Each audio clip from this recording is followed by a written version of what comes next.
Gần bên là chi năn câu bố lao mà ha. Hả? Gần bên là chi năn câu bố lao mà ha.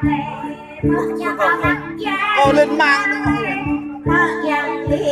Lên đấy lên đây cũng được là. Đúng là tôi là chi năn câu dạ cao ở đường câu bố.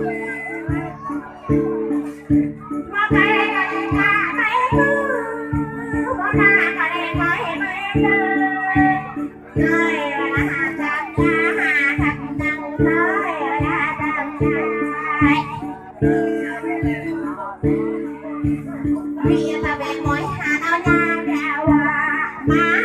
subscribe cho kênh Ghiền Mì Gõ